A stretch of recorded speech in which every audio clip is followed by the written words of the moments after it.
We're going to start at the back and work our way forward. Can everybody see the presentation? Okay, great. Awesome.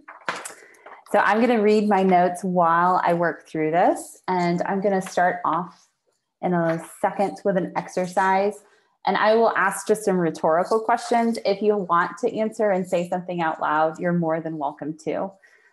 But yes, I'm Sara Peters. I'm a licensed professional counselor and a registered and board certified art therapist here in San Antonio.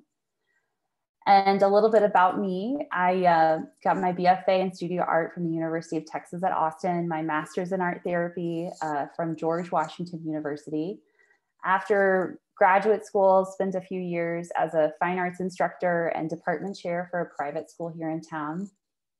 And then really starting in 2016, pursued my licensure and board certification to become an art therapist. So I worked at St. PJ's Children's Shelter. I still periodically help with the open studio at the Ecumenical Center. I worked at Laurel Ridge, and currently I work at San Antonio Independent School District part-time, and then I have my own private practice. So my goals for our brief presentation is to give you guys a quick rundown of what art therapy is, who is an art therapist, what does art therapy look like, where does art therapy take place, who benefits from art therapy, and how you can learn more. So this is our brief exercise. So as I share, I invite you to use your imagination and put yourself in the shoes of how I narrate. But first off, I just want you to imagine you are maybe sitting with a client or someone else, maybe a patient, and they say to you, I was outside taking a walk with my friends and I felt overwhelmed. So give yourself a moment to picture a scenario, to think of what that would look like. And so as you have that in your mind, I'm going to shift to showing you an image. But again, the image, the words that I'm saying are, I was outside taking a walk with my friends and I felt overwhelmed. So hopefully you guys can see the image. And this is a piece of art created in the early 19th century. It's The Scream by Edvard Munch. So looking at this picture, first of all, is this what you imagined whenever you heard that simple sentence? Was it similar or close? Are there things missing from the scenario that you thought would be there? So also notice what you see and think about what's happening here in this picture. What things might you feel? And then what do you think your client or patient or friend would be thinking or feeling if they showed this to you? You can even put yourself in the picture and imagine what it would be like to be walking in this boardwalk area with these figures. Now we can see what's happening and we have a little bit more information to work from. And so we're gonna keep going forward with this illustration, and I'd like to prepare you for another layer. So first we heard someone say a pretty simple phrase, then we saw an image that was created to show a visual of something, and now we're gonna hear something from the person who created this image. So the artist, Edvard Munch, said, I was walking along the road with two friends. The sun went down. I felt a gust of melancholy. Suddenly the sky turned a bloody red. I stopped, leaned against the railing, tired to death, as the flaming skies hung like blood and soared over the blue-black fjord and the city. My friends went on. I stood there trembling with anxiety, and I felt a vast, infinite scream tear through nature. So now we have this other layer of data or information to work from and to try to understand this person's experience. So I want you to go back now to the very first sentence I said, which was when you heard first about someone being outside with friends and feeling overwhelmed. And so now we're going to start to go deeper a little bit. So whenever we think about the words that we heard first, I want you to consider how language and verbal expression can be impacted by someone's age, their education, the vocabulary they have to use, their culture, or the life experience they can draw from to describe something. Sometimes they can be limited and one-dimensional. You might have noticed that when you were imagining what this person was saying or the scenario that was, versus seeing the art that's created, and then finally hearing the words of the artist. So whenever we see the art, there's this whole other level that we can work with. And then you can also consider how you seeing this concrete, tangible representation can elicit in yourself feelings, and you can put your own experiences into this image. Whenever I first saw this painting, I thought this person was struggling from anxiety and they were screaming out loud. But whenever we hear the artist statement, which is that third piece of what we're working with, really what the artist is saying is he's not the figure screaming. He's trying to cover his ears to protect from the scream that he hears from nature. So all of this is kind of attempting to illustrate for you guys what it's like to use art therapy and counseling and what it is to be an art therapist. We're working with all of these different levels and layers of information. And the three big parts of it is we have the words that people say, we have the art that's created, and then we also have what the artist says about it. So art has been used as means of communication, self-expression, group interaction, diagnosis, and resolution throughout history. The field of art therapy arose simultaneously in the US and Europe, beginning in the early to mid 20th century. And through the 1960s, a lot of research began taking place, and the field actually began to formalize and create its own kind of governing body to give it structure. So art therapy is a mental health profession that uses the art making process, applied psychological theory, counseling approaches, and the final art product to help individuals experiencing various psychological, emotional, and interpersonal challenges.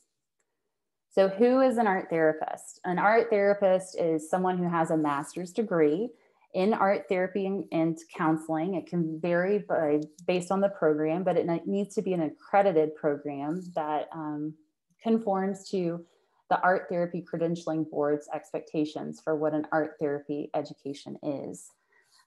Part of that education, you learn counseling process. It's very similar to the path to become a counselor. However, in tandem with all of that experience and expertise you're developing, you're learning about the art process, the psychological impact of art materials and art processes and mediums that you use, and how you can structure that art medium to match and to benefit the client exactly with what they're dealing with and kind of facilitate the healing process for them. So to become an art therapist, you must have, like I said, master's degree. And then post-graduation, you'll complete 1,000 hours of supervised work. And to become board certified, you take an exam. And similarly to that, in the state of Texas, you also need to become a licensed professional counselor. So you also have to have that master's degree, complete a minimum of 2,000 hours postgraduate supervision. You might be interested in being an art therapist if you love making art, if you have experienced the healing benefits of art making, if you love working with people, and you want something that's a fulfilling career, you could be interested in becoming an art therapist. So art therapy can look like art class, but it's not. It's a mental health profession, and it follows many of the same guidelines as counseling and psychotherapy. Some components of it include assessment and diagnosis, formulating treatment plan through identifying goals and objectives for individuals or groups, consulting and coordinating with the client's wellness team, including doctors, caseworkers, social workers, or community resources, and then also maintaining appropriate documentation and record keeping according to agency and license requirements. There's also ethical considerations that need to be followed as well. So to give you guys an idea of where you can find art therapy in San Antonio, in general, you can find art therapy in places like schools, behavioral health centers, community agencies, medical hospitals, private practice. So on the right side of the screen, you can see these are all the logos of places or people who provide art therapy in San Antonio.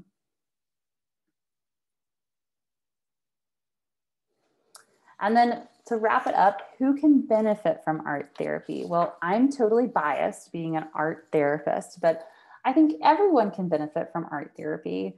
It's not limited to a person's age, experience, education, or ability.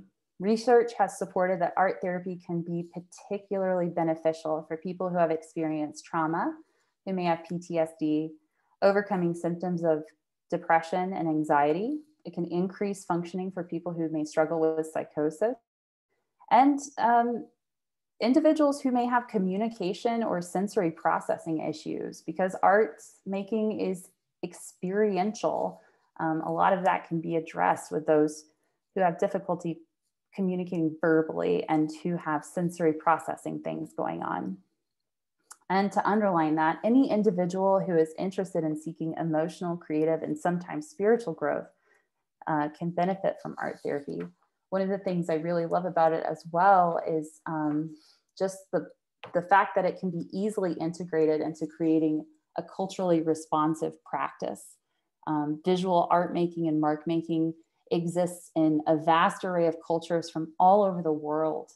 And it's a very special gift to be able to connect with people visually, just in sensitivity to their culture. So just to start wrapping it up a little bit, how can you learn more? So if there's something here that kind of piqued your interest and you're wanting to learn a little bit more, you can always go to the American Association of Art Therapy. You can check out the South Texas Art Therapy Association and then the Art Therapy Credentialing Board. So ATA, which is the American Association of Art Therapy, they will be able to help you identify where can I go to school to become an art therapist. In the state of Texas, there is not a school, unfortunately. You have to go out of state or look online. So as far as me personally, I met an art therapist on the East Austin studio tour whenever I was a senior in college. And I never heard of art therapy before. So I'm pumped that you guys are learning about it now. A big part of being an art therapist is providing education to the community. So when I met that art therapist, it was like all of a sudden an aha moment of, I think I know exactly what I'm supposed to be doing in life. And so from there, I researched, I found a program that worked for me, and I took the steps to do that. And so, as I said, I have some experience all over the community and currently am in private practice. So yeah, if you guys have any questions, I don't know if y'all are doing questions at the end or after each presentation, but that's just a brief intro. Yeah, so I was thinking that too. So if anyone right now has questions for Sara, they can totally ask, but if they don't have any right now, we're gonna open it back up at the end as well. Okay. So does anybody have any questions about Sara or art therapy at all? You can use the text box if you're more comfortable with that.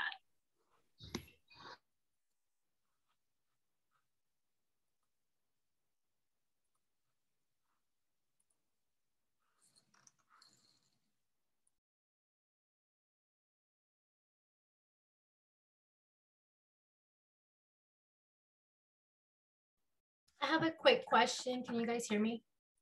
Yeah, go ahead. Oh, finally, I was trying to figure out my microphone. I just was curious on how long did it take to complete the 1,000 or 2,000 hours prior to getting licensed?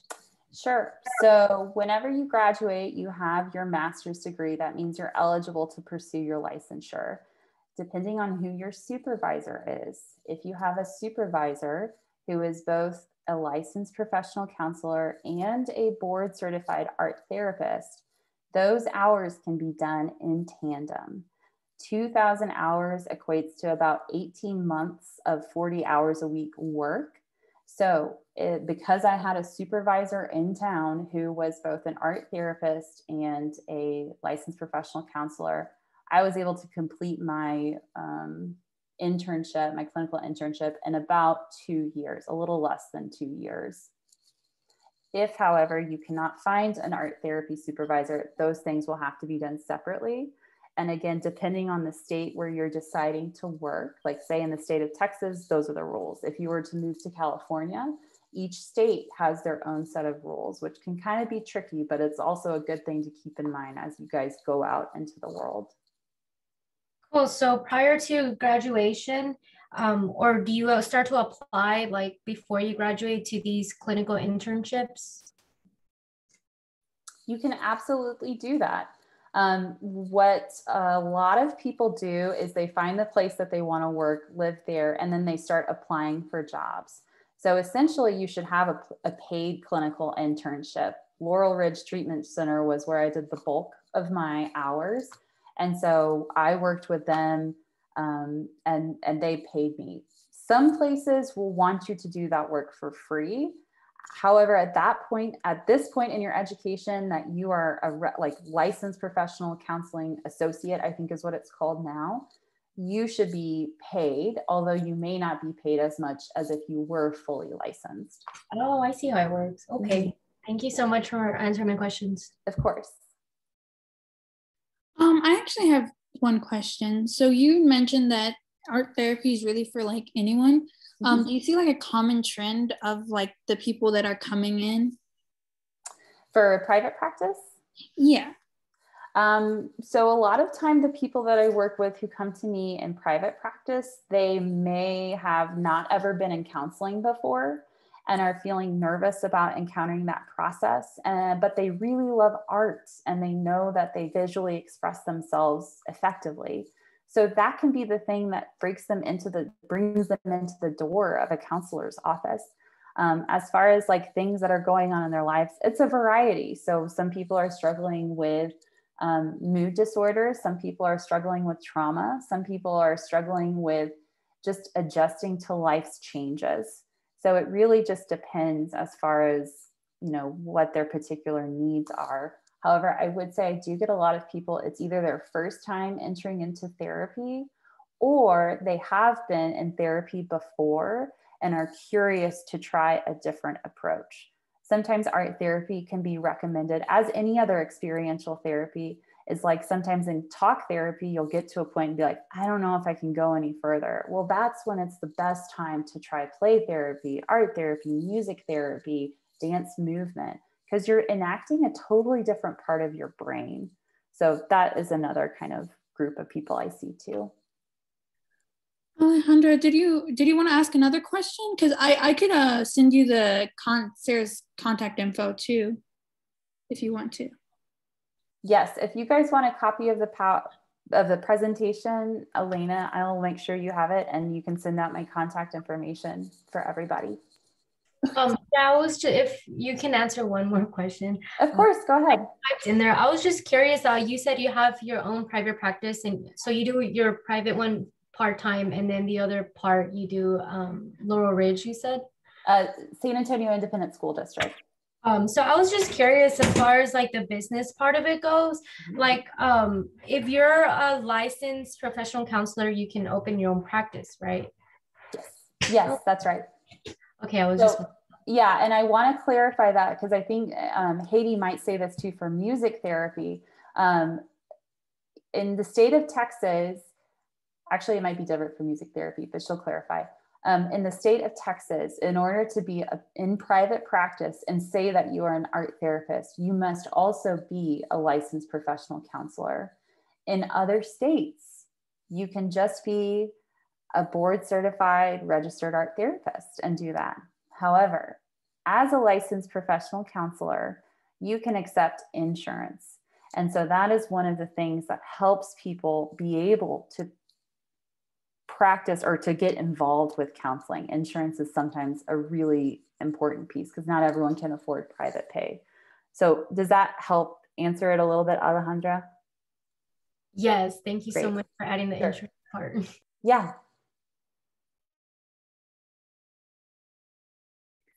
Okay, and again, we can the floor we open for Q&A after. So if y'all have any more questions for Sarah, art, like anything art therapy related, we can ask them again at the end. Okay, thank you so much, Sarah. So now we're gonna do Haide for music therapy. Yeah, hi everyone. So I'm Haide. I am a music therapist here in Texas. I'm actually in Fort Worth specifically, so that's where I've been practicing for a few years now. So let me get my info up so I can share. Let's see.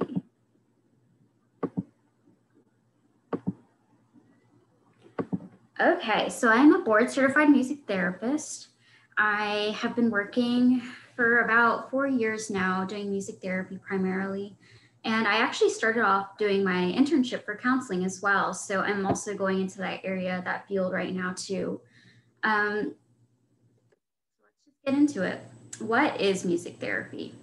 Well, it's the utilization of different musical experiences to help people meet their goals. And so depending on the individual, what they want to focus on, we base our goals on and the way that we create musical experiences with that too.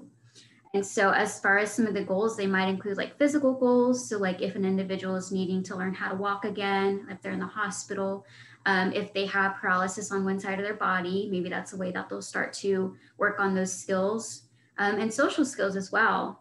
So music is great as far as bringing people together and letting them create different musical experiences and to be able to socialize in a safe environment as well. And so the music just kind of brings people together and opens that up for more communication. And then another part of what we focus on in music therapy is emotional and mental health as well. So we might help individuals be more expressive, which that's something that we see a lot with our clients. Like sometimes they might struggle to understand their feelings, but music is great in that we are able to bring in different interventions to help them like learn about their feelings and help express it and like through music, through songs. So it's pretty cool. So as far as what we do as music therapists, well, we work with individuals with varying abilities and experiences. Now, the one big disclaimer is that for music therapy, clients do not have to be musicians, and we're not teaching them how to do music. They're more likely coming in as themselves, and whatever their music style is at the time, that's what we allow for them to come in. And so as far as like the activities, we do plan a lot of musical interventions and things around their goals. Some of those activities might be like receptive. So we might listen to music together. We might process a song, look at the lyrics and see like anything as far as like expressing feelings or anything that comes up for them. We also do a lot of improvisation in music therapy. So that just simply means like I'll bring in some instruments with my clients and we'll just music together and just create whatever comes up. And it's really awesome because like in that, anybody that you work with, it doesn't matter what skill level they're at, their music is their music. And so we really celebrate that too, which is awesome. Recreative interventions is another big one. And that simply means just like singing songs together.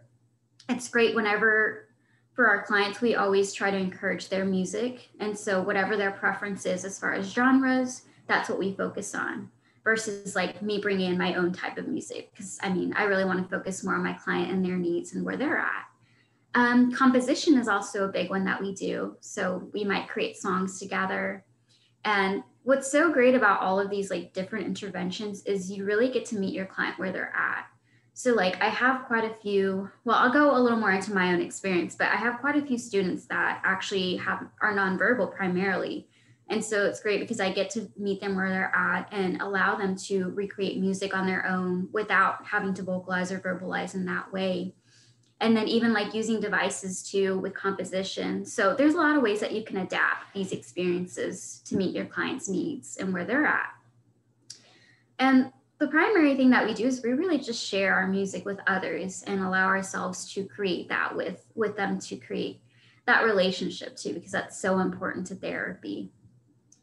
And of course, we always celebrate everyone's music. I mean, for me, I've been trained as a music therapist and as a musician as well. And so for me, I have a lot more judgment towards my own music. But when my clients come in with their own style, like there's no judgment there. It's just wherever you come in. And so we celebrate that. So for me, I primarily work with students with disabilities, and that's been a lot of my work in the school system. But for music therapy, it's not just separate for anyone with autism or intellectual disabilities, but we also work a lot with like visual impairments, auditory impairments, physical disabilities, emotional behavioral disorders, as well as patients that have a terminal illness. So really, we just see a variety of patients or clients, and it really depends on the setting that you're at too. And the goals that you're working on with them will be based on that as well and what they need. You can find us all over the place. So I don't know if any of you have ever heard of music therapy, but we are everywhere, everywhere in the US, around the world too. We do have associations outside of the US. And so it's really something that's becoming more known, but it's still kind of building up too. And it actually started off around like 1950s when music therapy was created. And so it's been becoming more popular lately, but you can generally find us in hospital settings, nursing homes, homeless shelters, psychiatric facilities, as well as like clients or patients' homes, and in the school setting as well. So we're all over. If you just look around, you might find a music therapist. If you see someone walking around with a guitar on their back, they're probably a music therapist. So that's how people find me. So it's pretty fun. So as my experience, I would say after I went to college, I was able to do a 6-month internship. And my internship, I was able to work at Louisville ISD for a bit. And that's where I did a lot of my practice before I graduated. And I became really interested in working with kids and adolescents. So that was something I was doing a lot with music therapy. And then after I did that, I started working with at-risk youth as well. And so working with children and adolescents with different mental health issues and really focus on helping them, their mental health, their emotional health as well, and just providing that support for them and their families.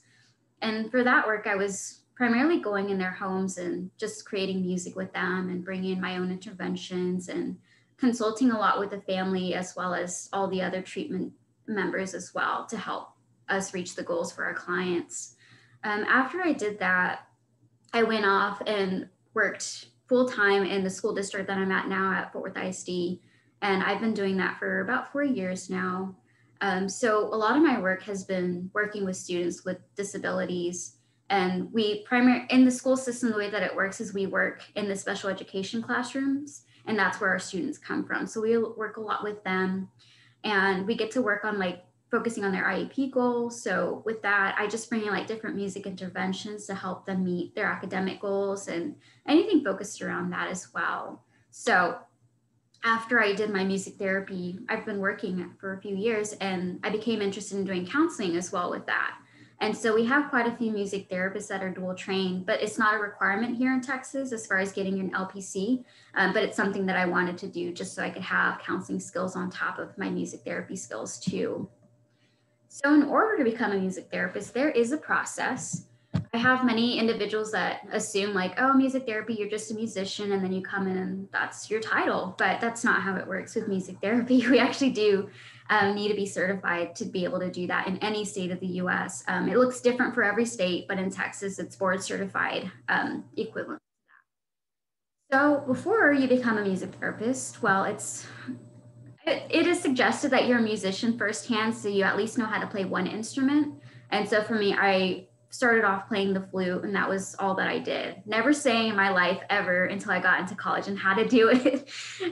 But once you get in there, then yeah, you do have to learn how to sing too, on top of playing instruments, because music therapy, it's not just playing instruments, but you have to be able to facilitate singing as well. So learning how to play music is really important. And then of course, once you take that step of wanting to be a music therapist, you attend an approved music therapy program. Right now in Texas, there are about 5 universities that offer music therapy, and they do have to be approved through our association as well. So once you finish that, and usually for the program, it's about, I would say 4.5 years that you finish all of your undergrad studies. And then you go on to do an internship while you're still in school. And the internship is about 6 months to a year long, depending on where you go. And the hours that are required about 1,200. In order to graduate and finish up your internship. So once you do that, you get to graduate, you get to walk, you finish, but then you have to pass the certification exam as well. And so it's kind of similar to taking any like big exam to be certified, licensed. So you take that exam, and then once you're done, you're board certified music therapist in the state of Texas. So it's a bit of a process. It's not as easy as we all wish that it was. I know it wasn't easy for me when I was going through the process, but thankful now. So before I go into any of that, I did want to show you a video so you can get just like a little picture of what music therapy might look like. And as far as like music therapy, it is offered to individuals. We also do it in group settings as well. So it's just depending on what your clients look like, what your patients look like, what they need, and where they're best served as well. So let me share this video. This is actually a group music therapy session too, which shows kind of different goals. And this is with adolescents specifically. Let me make sure that everything's good here. Can you hear it?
Now.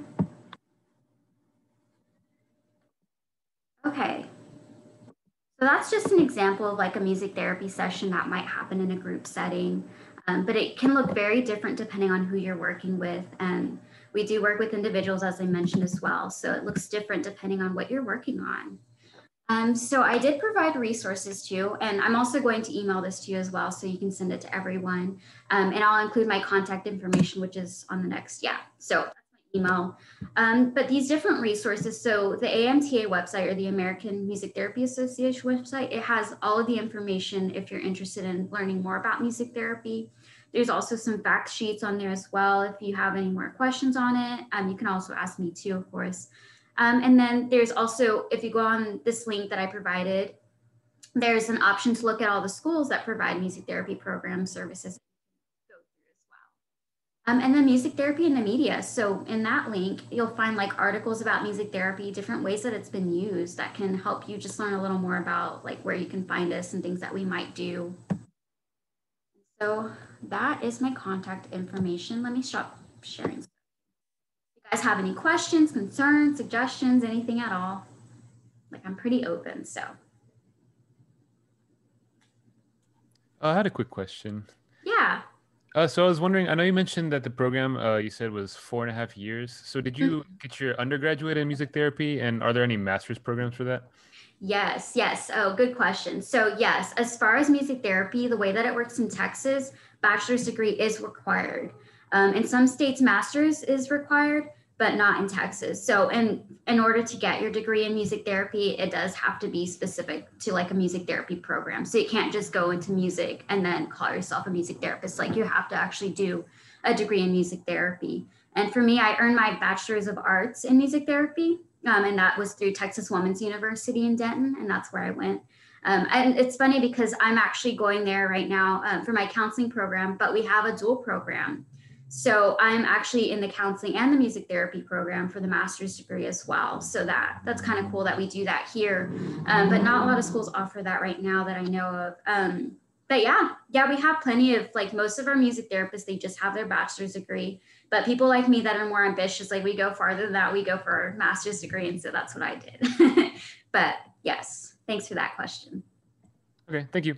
Yeah.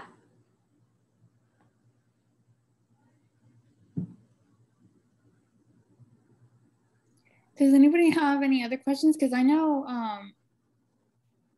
Haide is leaving early. Yes. Or like not early, but I know like at least at 7, right? Yeah, I have a client at 7. In case we go longer, that we should ask them now. If not, they have your email, so they can. Yes. I told you that. Hey, like they can email you. Yeah, that's always great. If you guys ever have questions later on, you can always reach out too. Anyone else on the chat box or anything? No, it looks so like fun to do that. Like It doesn't even look like they're working, right? It doesn't. What are you working on? I need to learn an instrument. Well, I used to play clarinet, but I probably lost that talent. It's never too late. I think I still have it. It was like from middle school. Yes, Vanessa was like, I wanted to learn piano. The piano's so pretty. I don't know if anybody listens to Taylor Swift, but her like recent albums, like I just love, like that inspires me to want to play piano. It's like so pretty. But if nobody has any questions right now, I put her email in the chat so we can use that, or if we have time at the end, we can still ask them. Sounds great. But next up is Dr. Hightower. She's our play therapist, and so she's gonna talk about what she does and has an activity for us. Okay. Hi everyone. I'm Dr. Laurie Hightower. I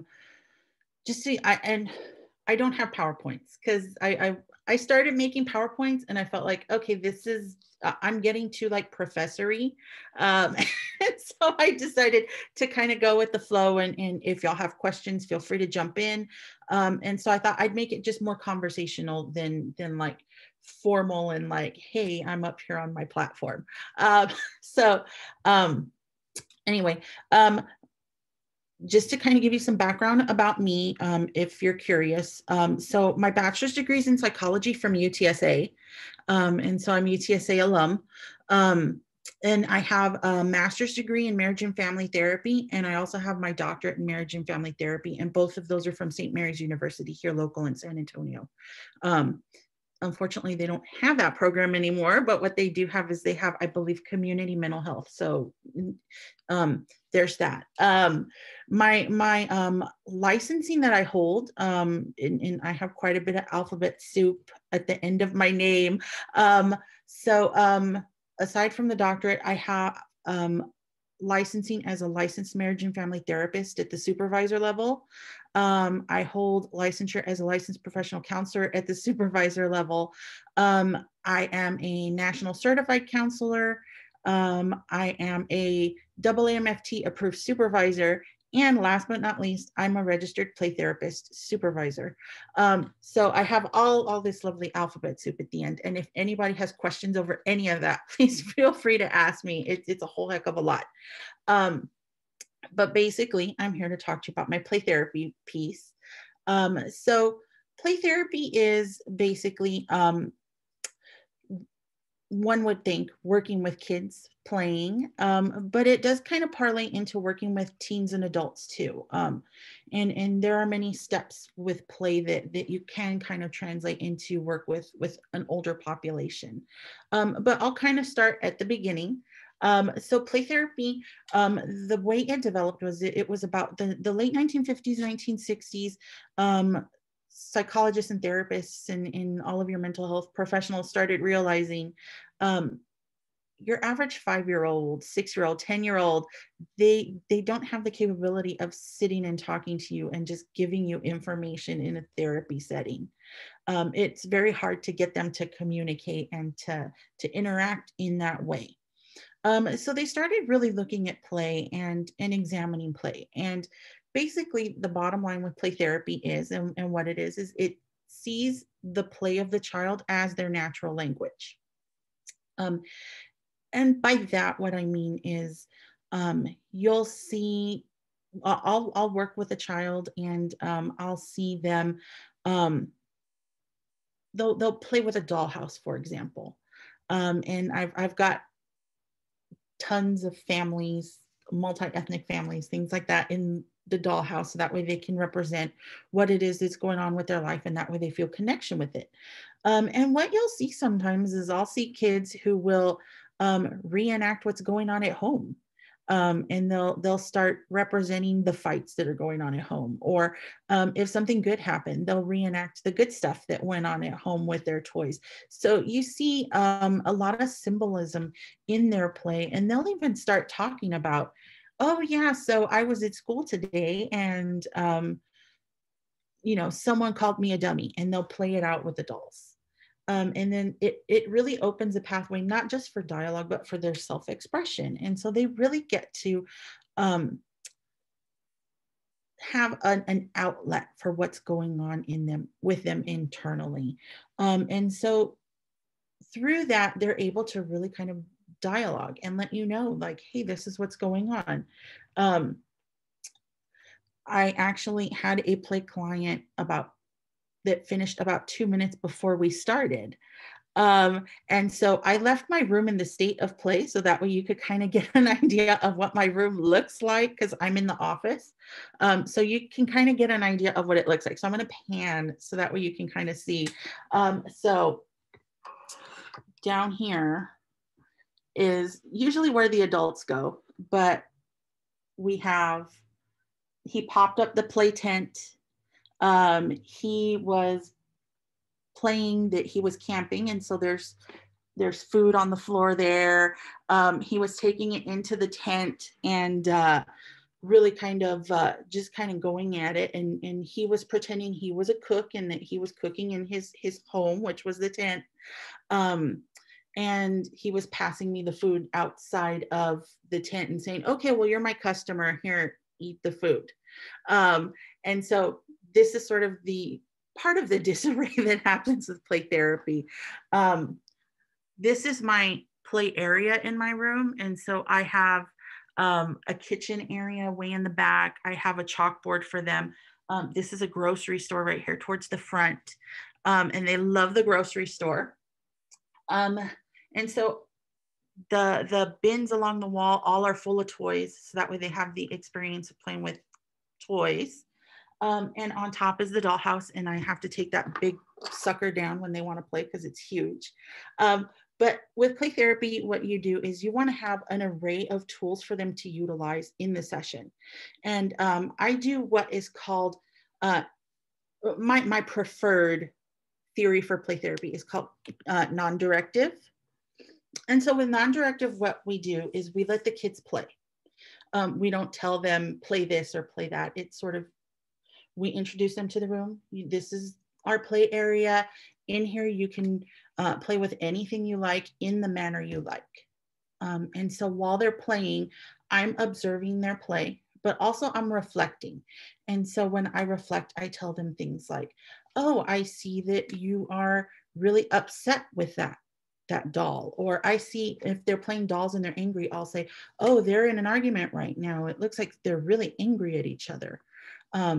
And it feels kind of awkward at first, but most kids don't even really comment on that interaction. It's actually more affirming for them. And the theory behind that is that you are paying attention to the child, and the child is receiving that attention. And it's sort of the thought process too, that kids are talked at all day long. And so they go to school and teachers are telling them, you know, go line up over here, get over there. You need to, you know, make sure that you're on task. And so their whole day is filled with directives. They're told what they're going to do, how they're going to do it, and even their interaction pattern, how that has to be. And then they get home and it's get on your homework, you know, eat dinner, time to go take a shower. And so it's, you know, they're directed all day. In here, the goal is to take away that direction a little bit and let them be free to express themselves, and kind of like a breath of fresh air. It's like, okay, there's an adult here who's not talking at me. She's actually just sitting and listening to me. And she's giving me space so that way I can let out what I need to let out. And so that's really the goal of play therapy. And when I do it with teens, it looks a little bit different. But what I do with them is I have a bookcase over here on the side, and I have board games, I have card games, I have drawing materials because I'm not an art therapist, but sometimes that expression of their drawing really helps them. And so that all falls kind of under art umbrella, not necessarily art therapy. I'm not trying to step on toes, but it's more of, it's that expression, and kids draw, kids like to play, and the drawing is part of the playing. And so teens, a lot of times I'll get teens who are artists, and they'll want to draw while we talk, and it gets them to open up and feel like they can really express themselves through the process of just getting it out onto paper, and we talk about it while it's happening. With my adults, I'll do that sometimes too, and get them to play a card game with me, or talk, or express. But sometimes what I do with them too is, I will show you this very quickly. On my wall here, I have all these little miniatures on the wall. And so I do a technique called sand tray therapy. And with that, I have this wonderful sandbox, and the adults select miniatures to represent what their issues are. Or if I have a question, they represent it in the sand. And so that's part of the process, is they're expressing themselves through this sand play. But kind of moving on, that's kind of what it looks like. But I know y'all kind of want to know, like, how do I do this if I want to do it? So if you want to be a registered play therapist, you do need to have a master's degree. And so, if I can share for just a second, I will show you the website for the Play Therapy Association. And it is this one. Let's see.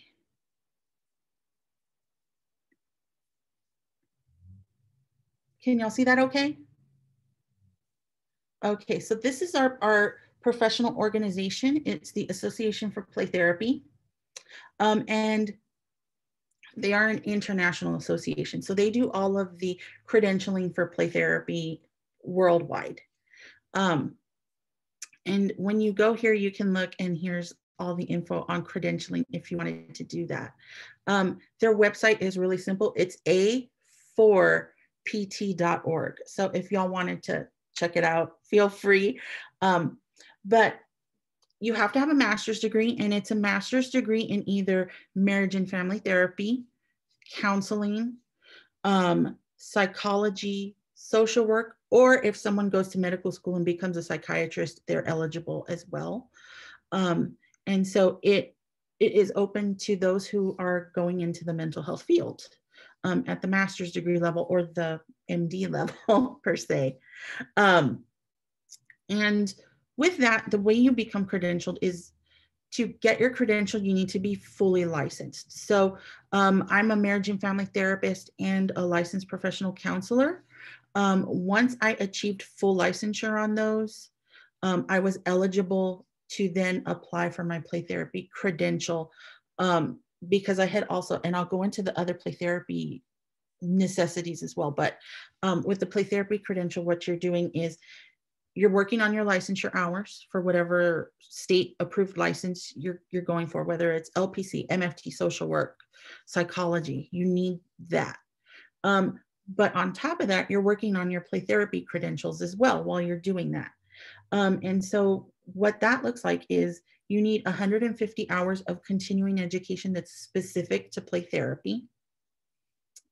So you'll want to make sure that you are going to coursework that's approved by the Play Therapy Association, and taking those 150 hours. And they now have a program where they have phases, and it's 3 phases. So each phase, you have to get a certain number of continuing education hours that then total to 150.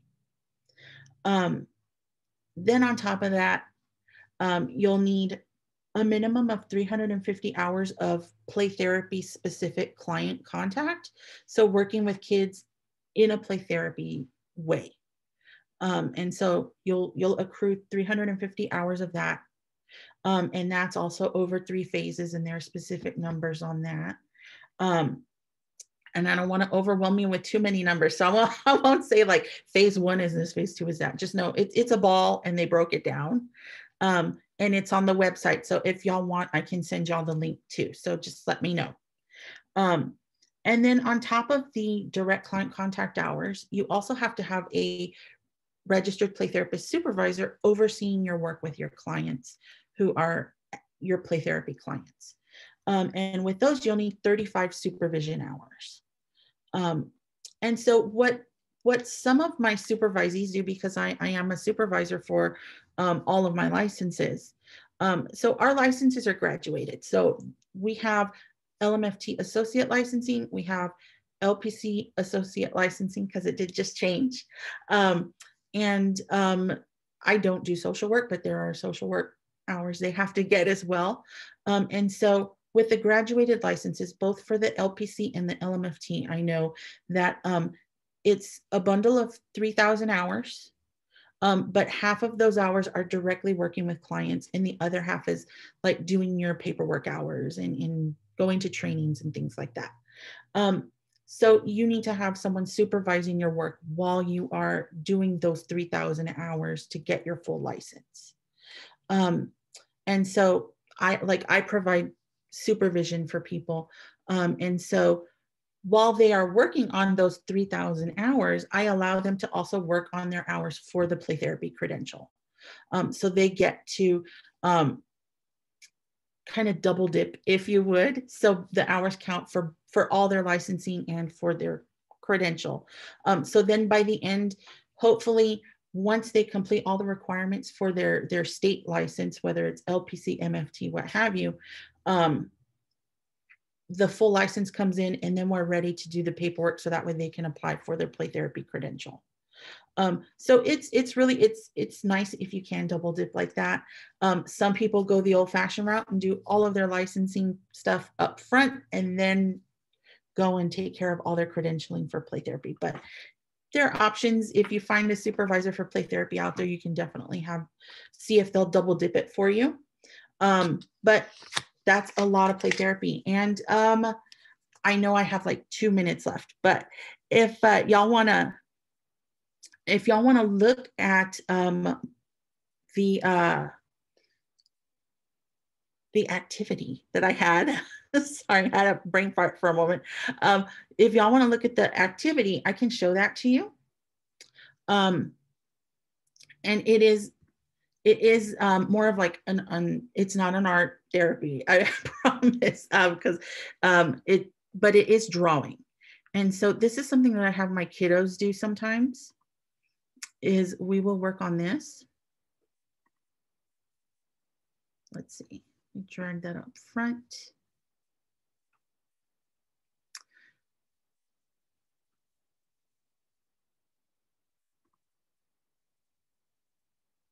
Can y'all see that okay? Okay, so this is one I've done with kids. And so what I ask them to do is I tell them, I'd like you to draw a picture that shows what type of weather describes how you're feeling most of the time. And then I explain that just like there are many types of weather, it can be sunny, it can be rainy, cloudy, foggy, what have you, there's lots of different feelings. And so you can draw a picture that shows 2 or 3 different types of weather if you want, because you may experience different feelings at the same time. I tell kids too, they can draw just one type of weather if they want. So you can use any drawing materials, and usually I have like crayons and stuff. I'm like, you can use any materials here to draw your weather picture. And so we take some time and we draw our weather picture. So if anybody wants to draw their weather, they can. But this is an activity I have them do.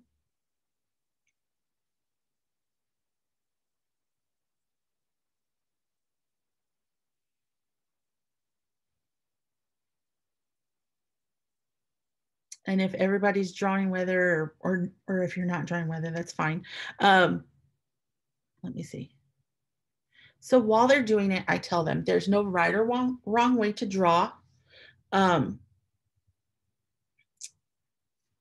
we may need to discuss how feelings are similar to weather, because some kids may not realize that raining can mean sad, or that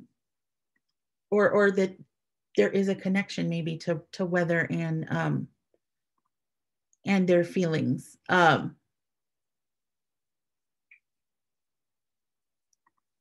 So we may need to have that discussion. Also, we look for discouraging talking while they're drawing. If they're saying like, I can't do this, or things like that, we have a discussion on, okay, well, why are you feeling that way? Is there something making you feeling like that you just can't draw? So we talk about that, and trying to help them complete the drawing if possible. And I do this with families sometimes too. So I'll have everyone in the family, because I do family therapy, and I'll do family play therapy too. And so I'll have the whole family sometimes draw this. And so if I'm doing it as a family, I'll have everyone share their weather at the end, and everybody gets to talk about why they're drawing that. And you get a lot of good information on really kind of the dynamics that are going on in the family, and how everybody is sort of interpreting problems. And then we have processing questions. So for those of you drawing, feel free to keep drawing if you want. But our processing questions are questions that we start asking them to kind of get them to think about their drawing and what they're doing. Number one, we're talking about what are some of the feelings that you're drawing in your picture. So I've had kiddos that draw a happy sun, and I'll ask them, well, what does the happy sun mean? And then they'll say, well, the sun was shining when I had an argument with my mom. And so it's like, oh, okay, so it's not really quite a happy sun, but it was there when this was going on. And so that's kind of how you're processing it. So we're looking at their pictures and what feelings are coming up. We look at, are there themes among the pictures too, especially if it's family. I'll see like, okay, mom and dad kind of have the same kind of theme going on, and maybe the kiddos don't. Or sometimes, daughter and dad might have the same kind of feeling and mom's kind of not. And so it kind of tells you what their pictures of things look like. And so I look for themes, look for similarities. And when we're doing family too, and when they're family sharing, we're seeing what did they learn from each other. Because sometimes I've had kids draw things where they're really sad, and the parents had no idea they were sad. And it turns out that there's like a bully at school, or, there's other things going on that parents just aren't privy to. And so it's getting the parents to kind of be aware of what's going on in their kids' internal lives, and two, kind of letting the kids kind of have like a secret window into mom and dad's world. And so it's really good for that. And then also another potential question could be, tell me about a time when you experienced the feelings you're drawing in your picture. Because some kids may be drawing feelings they had a long time ago, and it's just, it's what bubbled up, and it's not necessarily what's happening in the moment. So this is just kind of like a snippet of what we do. And again, it's not art therapy, but it's using drawing to kind of motivate them. But with play, we do utilize a whole lot of things, and it is very sort of varied. But I thank y'all for listening to me go on, and I hope that it was useful. And if y'all have any questions, I'm willing to answer anything. Does anyone have any questions? I have one. So when you do the activity about like the drawing, like the weather, what's the most like common drawing you see? Or it's just a variety of it is kind of a variety, but usually you'll see, especially if they do like multiple weathers, I see a lot of suns with rainbows. I also see a lot of cloudy, like gray skies where it looks like it's going to rain. And it's not totally uncommon to see gray skies. And I always wait for interpretation from them. I don't judge it and say like, oh, the sky's gray, so things got to be bad. Because sometimes it's good. And some kids love rain. So it's sort of like, okay, what's going on? Yeah. And does it vary like within like ages or? It can. Sometimes I've seen teens kind of tend to hold stuff in a little bit more sometimes, and place stuff a little closer to the vest. So it does kind of vary. Okay, so there's a couple questions in the chat. Okay. I'm interested in couple and family counseling, and this type of therapy seems like a good fit for me. Okay. Oh, there was one question. It said, Alejandra asked, what does couples therapy look like? Okay, I see it. So couples therapy, that's a whole different ballgame. Couples therapy is sort of like trying to be a filter. And whether you're doing it artistically or not.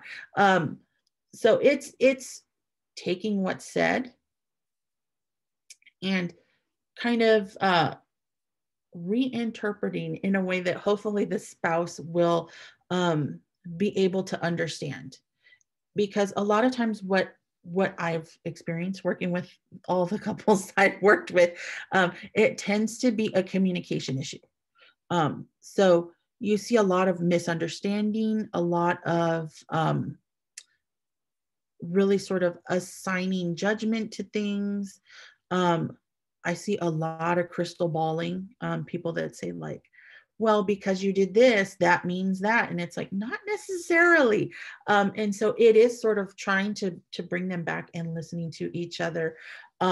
So it's kind of like trying to be the filter through which you get them to understand what the other person is trying to say.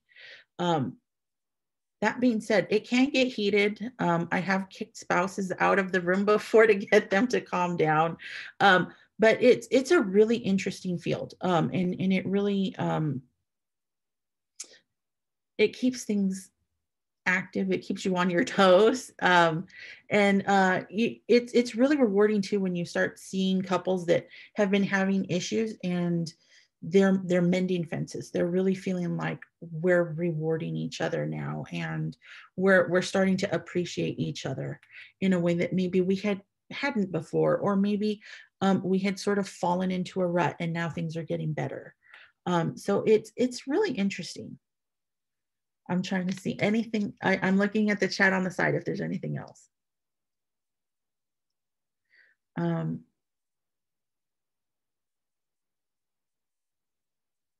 So couples, okay, so there's a question, do couples benefit from play therapy, or mostly children, teenagers, and families? Couples can benefit. And so like I showed you my wall here with all my miniatures and my sand tray. So what I have done with some couples is I've had them represent their marriage in my sand tray. So the sand tray is a box. It's about, I want to say 28 inches by 19 inches. And it's only about this deep. And it's not like a kid's sandbox. It's not on the floor. It's on a stand. And so I put a divider down the middle and I tell them, okay, I want each of you to represent on each side. You each get a side. And I want each of you to show me what you think your marriage looks like, represented with the miniatures I have available. And so I had one couple I'm thinking about. They represented really how they viewed each other, and how they felt their marriage was important to them. And also sort of what rules they felt were important for their marriage.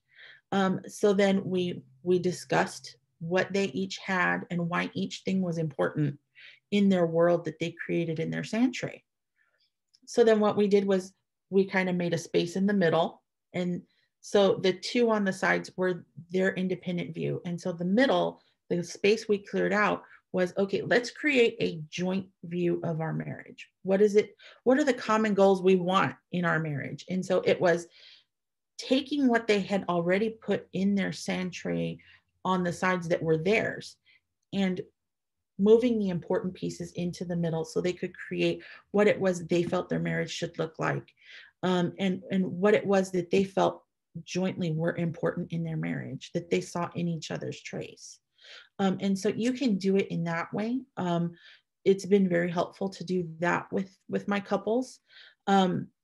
Another activity I've done with my couples, particularly my couples who have suffered with infidelity, is once they're at a certain point and we've worked through some stuff, because it's really messy usually in the beginning with infidelity. But once we get to a certain point, I like to get a flower pot that's about that big around, like a terracotta flower pot. And I like to have them write all the beautiful things about their marriage inside it. And so what it was that they felt made their marriage work, what it was that they felt, and even thinking before the infidelity, what was it that was precious about their marriage? And then I put it in a pillowcase and I get a hammer and I tap it and break it. So then it's the symbolism for, okay, so this is what you feel happened in your marriage. So it's broken, but is it something that is unrepairable? So then our project is we crazy glue it back together. So we super glue it all back together.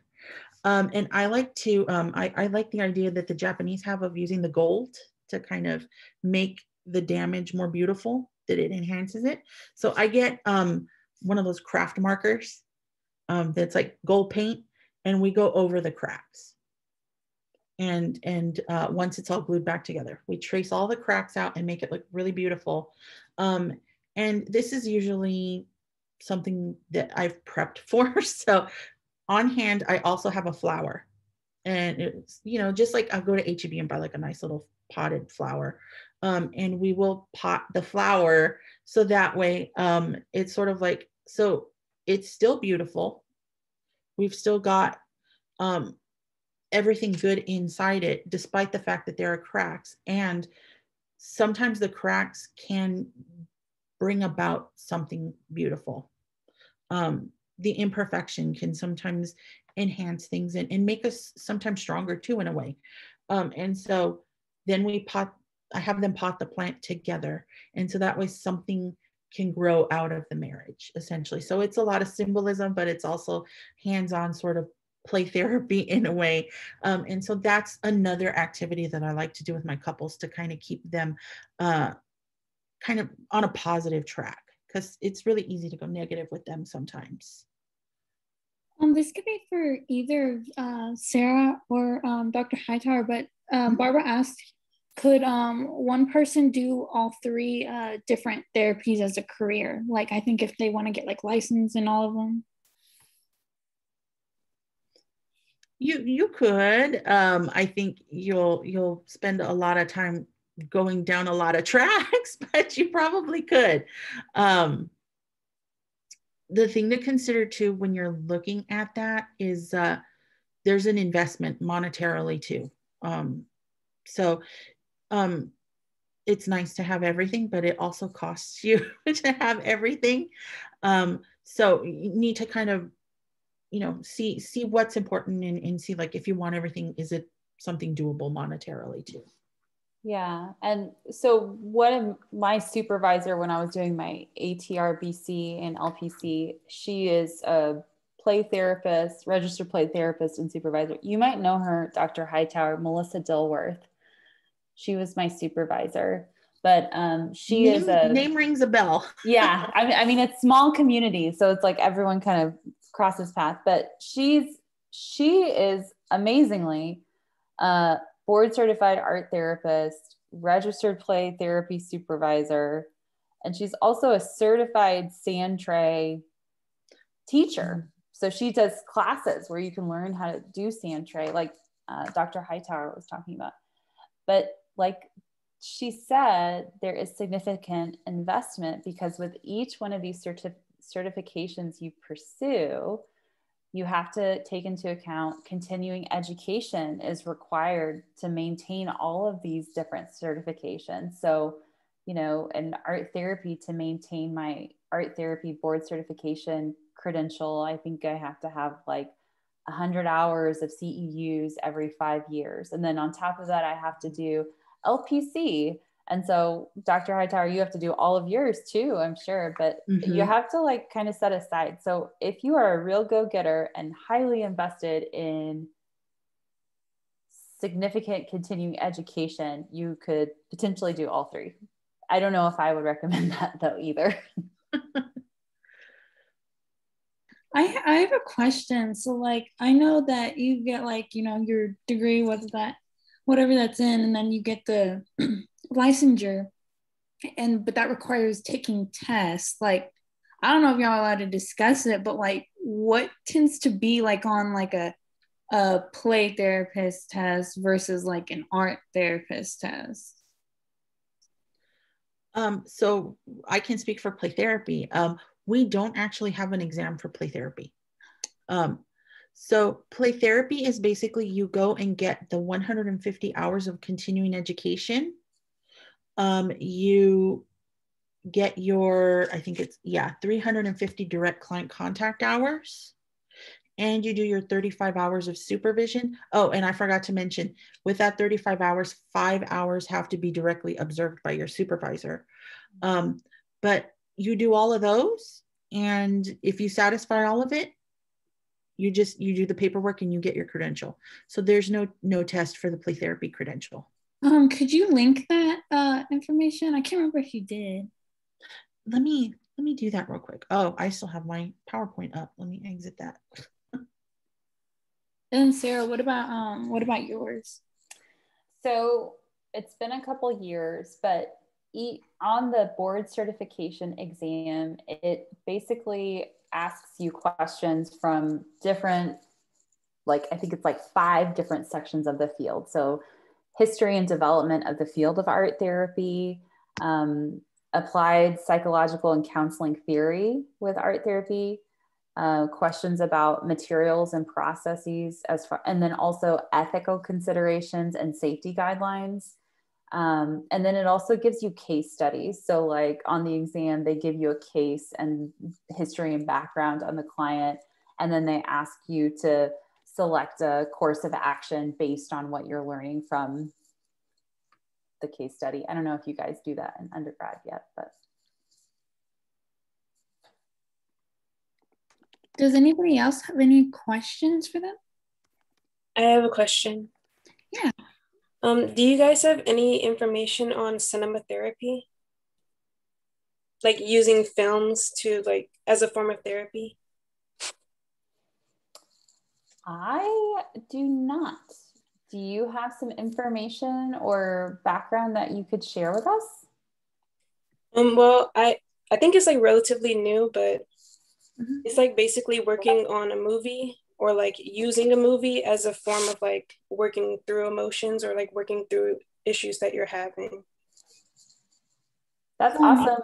It sounds like that could fit within an experiential therapist repertoire. That sounds to me like it could fit within either an art therapist's hands or a play therapist's hands or even a music therapist's hands. It sounds like the thing that's incorporated is like a time-based media.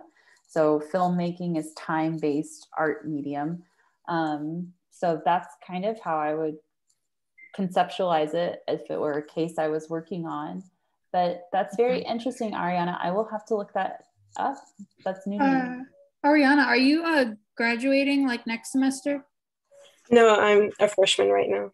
Oh, okay. Because you can always so I'm graduating, but you can always DM Debbie and tell her about film therapy, that you would be like it would be an interesting thing for them to discuss next semester, because I think that would be really cool, because I had never heard of that. And I feel like movies are like something that like film everybody has seen, and kind of like art and anything like that. I actually know someone, and I can't think of her name right now, but she was doing her coursework and dissertation at the same time I was. We were in at St. Mary's together working on our doctorates at the same time. and she was actually doing her dissertation on movies and media, particularly cinema, and how it influences the perceptions of clients, and how it influences their lives. And also her dissertation, I believe, touched on how we could incorporate that potentially into the therapy world.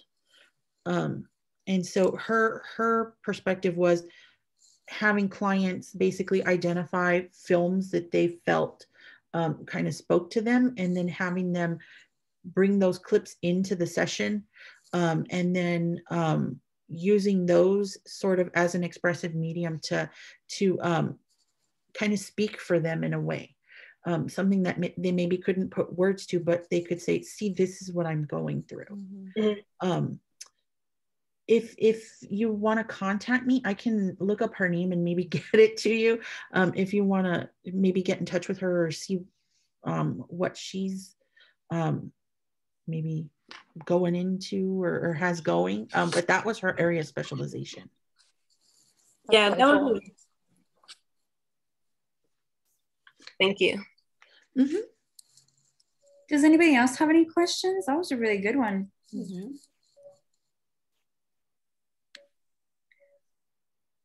No further questions. If anyone wants to reach out to me, if y'all have any questions over anything later, please feel free. I'm really more than happy to help anyone who you know is at a crossroads, feels like maybe it might be a good fit for them. If not just play therapy, but if you have questions about like marriage and family therapy, or counseling work, or anything of that nature, please feel free to reach out. I'm really open to helping. Yes, and I think we put both her emails on the chat, so if y'all want to reach out, feel free to do so. Save their email. And we just want to say, well, thank you for coming, and thank you, Sarah and Laurie and Haide. I know she left early, but thank you so much for the information you shared. It was so interesting to just hear everything out. There were so many things I didn't know that, well, thanks to you, now I do, and just so many strategies just to use and I guess figure out stuff, or like from people from my family or just friends. And I also want to thank the members. Thank you for coming, and I hope y'all enjoyed this as much as I did. Thank y'all. Y'all have a good day, or good night, actually. Thank you. Thank you for having us. Thank you.